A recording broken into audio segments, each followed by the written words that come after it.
नाशिकमध्ये लँड जिहादचा आरोप. Central park प्रकल्पात फ्लॅट्सवरून वाद. रहिवाशांचा संताप, प्रशासन तपासात. मग आम्हाला आता 6 वर्षानंतर आम्हाला 2-4 दिवसापासून ही मेसेज कळला की मोमेडियन लोक हॉस्टेलला देणार आहेत कमर्शियलला. तर आम्हाला हे मान्य नाहीये. शांत, सुरक्षित आणि उच्चभ्रू मानला जाणारा परिसर, लोकांनी आयुष्यभराची कमाई खर्च करून घेतलेली घरं आणि अचानक समोर येते एक माहिती जी सगळ्यांना अस्वस्थ करते. नाशिकच्या उंटवाडी परिसरातील सेंट्रल पार्क या प्रकल्पात नेमकं काय सुरू होतं? काही फ्लॅट्स गुपचूपपणे वसतिगृहासाठी वापरले जात होते का? आणि या सगळ्यावरून लँड जिहादचा आरोप का केला जातोय? सर्व जाणून घेणार आहोत या व्हिडिओमधून. त्यामुळे हा व्हिडिओ शेवटपर्यंत नक्की पहा आणि टाइम्स नाऊ मराठीच्या यूट्यूब, इंस्टाग्राम आणि फेसबुक पेजला फॉलो करायला विसरू नका. आमच्या ह्या म्हणजे प्रत्येक आमच्या फॅमिलीमध्ये आणि मुस्लिम हे हॉस्टेल आम्हाला अजिबात मान्य नाही आहे सर. त्याच्यामुळे आम्ही येऊ पण देणार नाही आणि ते हॉस्टेल पण चालू देणार नाही. नाशिक शहरातील उंटवाडी रोड परिसर, शहरातील गजबजलेला पण तुलनेने शांत समजला जाणारा भाग. इथे असलेला सेंट्रल पार्क हा निवासी प्रकल्प सध्या वादाच्या केंद्रस्थानी आला आहे. मिळालेल्या माहितीनुसार या प्रकल्पातील काही फ्लॅट्स एका बाहेरील हॉस्टेल व्यवस्थापनाशी संबंधित लोकांना भाड्याने देण्यात आल्याचा दावा केला जातोय. हे व्यवहार 1-2 दिवसात झाले नाहीत, तर टप्प्याटप्प्याने काही फ्लॅट्स दिल्याचं सांगितलं जात आहे. या फ्लॅट्सचा वापर विद्यार्थ्यांच्या वसतिगृहासाठी केला जाणार होता, अशी माहिती स्थानिकांपर्यंत पोहोचली. ही माहिती समोर येताच परिसरात खळबळ उडाली, कारण सेंट्रल पार्क हा प्रकल्प मूळतः निवासी वापरासाठी आहे. येथे कुटुंबांसह राहणारे नागरिक, लहान मुलं, ज्येष्ठ नागरिक यांची संख्या मोठी आहे. रहिवाशांचा आरोप असा आहे की त्यांना याबाबत कोणतीही पूर्वकल्पना देण्यात आली नाही. ना सोसायटीमध्ये चर्चा झाली, ना अधिकृत परवानगीबाबत माहिती देण्यात आली. याच पार्श्वभूमीवर काही स्थानिक नेते आणि नागरिकांनी या प्रकरणाला लँड जिहाद असल्याचा आरोप केला. मात्र हा एक गंभीर आरोप असून त्याबाबत अधिकृत पुष्टी अद्याप झालेली नाही. दरम्यान या प्रकरणाची माहिती मिळताच काही स्थानिक राजकीय नेते आणि कार्यकर्ते घटनास्थळी पोहोचले. त्यांनी थेट बिल्डर आणि संबंधित व्यक्तींना सवाल केला. निवासी प्रकल्पात व्यावसायिक हॉस्टेल कसं सुरू केलं जातंय? यावेळी मोठ्या प्रमाणात नागरिकही एकत्र आले. घोषणाबाजी झाली. वातावरण काही काळ तणावपूर्ण बनलं. आज या ठिकाणी सेंट्रल पार्कच्या 2 विंग हॉस्टेलवाला कंपनीला रेंट म्हणून बिल्डरने दिलेल्या होत्या. नागरिकांनी ज्या वेळेला काल आमच्याशी संपर्क केला त्यावेळेस प्रथमदर्शनी अशी माहिती मिळाली की ह्या 2 विंग हॉस्टेलवाला कंपनीचा ओनर जो आहे तो मोमेडियन आहे आणि त्या सर्व ठिकाणी मोमेडियन वस्ती येणार आहे. तर ती मोमेडियन वस्ती आल्यानंतर हा एक प्रकारचा लँड जिहादचा प्रकार आहे. काही रहिवाशांनी सुरक्षा, पार्किंग, गर्दी आणि शिस्त या मुद्द्यांवर चिंता व्यक्त केली. कारण एका इमारतीत किंवा प्रकल्पात अचानक मोठ्या संख्येने नवीन लोक राहायला आल्यास व्यवस्थापनावर ताण येऊ शकतो.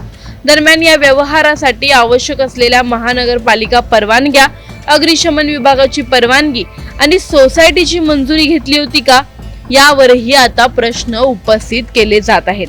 त्यांनी 4 कॉट टाकलेत. आज सकाळी सुद्धा त्यांचा डायरेक्ट टेम्पो आलेला आहे. डायरेक्ट एवढा माल भरून आलेला. आम्ही त्यांना धमकी देतोय. डायरेक्टली आम्ही गेटच्या बाहेरच ठेवलेले. आम्ही येऊ देणार नाही आणि हे होऊच देणार नाही. आश्वासन त्याने स्वतः अजिबात येऊ देणार नाही आणि स्वतः आता हे असं करतोय. प्रशासनाने या संपूर्ण प्रकरणाची दखल घेतली असून कागदपत्रांची तपासणी सुरू असल्याची माहिती मिळते आहे. जर नियमांचं उल्लंघन आढळलं तर कारवाई होऊ शकते, असे संकेत दिले जात आहेत. तसेच सोशल मीडियावर या प्रकरणाबाबत विविध दावे आणि प्रतिदावे व्हायरल होत आहेत. काही जण या प्रकरणाला लँड जिहादशी जोडत आहेत, तर काही जण हा केवळ गैरसमज असल्याचं म्हणत आहेत. लँड जिहादचा आरोप, रहिवासी प्रकल्पात वसतिगृहाचा वाद आणि त्यातून निर्माण झालेला तणाव. मग नेमकं सत्य काय? हा खरोखरच नियमभंगांचा प्रकार आहे की अफवा आणि गैरसमजांमुळे वाढलेला वाद? तुम्हाला या प्रकरणी काय वाटतं? आम्हाला कमेंटमध्ये नक्की कळवा. व्हिडिओ आवडल्यास लाईक व शेअर करायला विसरू नका. तसंच अशा नवनवीन अपडेट्ससाठी व माहितीपूर्ण व्हिडिओजसाठी टाइम्स नाऊ मराठीला नक्की फॉलो करा. सर आम्ही एकत्र जमलो आहोत, पण आता हे सेंट्रल पार्क आहे. ते सेंट्रल पार्कमध्ये रेसिडेन्सी म्हणून इथं आहे. बघून घ्या तुम्ही. हां, रेसिडेन्सी आहे. आम्ही 6 वर्षापासून फ्लॅट बुक केलेले आहे. आम्हाला बुक करताना त्यांनी सांगितलेले मॉमेडियन लोक आम्ही बुक करत नाही की कोणाला आम्ही त्यांना फ्लॅट देणार नाही. मग आम्हाला आता 6 वर्षानंतर आम्हाला 2-4 दिवसापासून ही मेसेज कळला की मॉमेडियन लोक हॉस्टेलला देणार आहेत कमर्शियलला. तर आम्हाला हे मान्य नाही आहे. आमच्या ह्या म्हणजे प्रत्येक आमच्या फॅमिलीमध्ये आणि मुस्लिम हे हॉस्टेल आम्हाला अजिबात मान्य नाही आहे सर. त्याच्यामुळे आम्ही येऊ पण देणार नाही आणि ते हॉस्टेल पण चालू देणार नाही. बिल्डर पिंकेश शहा आहे. आणि त्यांनी 4 कॉट टाकलेत. आज सकाळी सुद्धा आज त्यांचा डायरेक्ट टेम्पो आलेला आहे. डायरेक्ट एवढा माल भरून आलेला. आम्ही त्यांना धमकी देतोय. डायरेक्टली आम्ही गेटच्या बाहेरच ठेवलेले. आम्ही येऊ देणार नाही आणि हे होऊच देणार नाही. आश्वासन त्याने स्वतः अजिबात येऊ देणार नाही. आणि स्वतः आता हे असं करतोय, हे चुकीचं आहे ना. त्यांनी हॉस्टेलवाले त्यांनी पूर्ण सगळे ते आता माल पाठवलेले त्यांनी गाडी भरून, पण आम्ही ती गाडीमध्ये येऊ देणार नाही. अजिबात येऊ देणार नाही. ही गोष्ट होणारच नाही. आम्हाला मान्य नाहीये. आम्हाला कोणत्याच मेंबरला त्यांनी विचारलेलं नाहीये. आम्ही ही गोष्ट करतो आहोत. आम्हाला कोणत्याच मेंबरला मेसेज नाहीये. हा आज या ठिकाणी सेंट्रल पार्कच्या 2 विंग हॉस्टेलवाला कंपनीला रेंट म्हणून बिल्डरने दिलेल्या होत्या. नागरिकांनी ज्या वेळेला काल आमच्याशी संपर्क केला त्यावेळेस प्रथमदर्शनी अशी माहिती मिळाली की ह्या 2 विंग हॉस्टेलवाला कंपनीचा ओनर जो आहे तो मॉमेडियन आहे आणि त्या सर्व ठिकाणी मॉमेडियन वस्ती येणार आहे. तर ती मॉमेडियन वस्ती आल्यानंतर हा एक प्रकारचा लँड जिहादचा प्रकार आहे.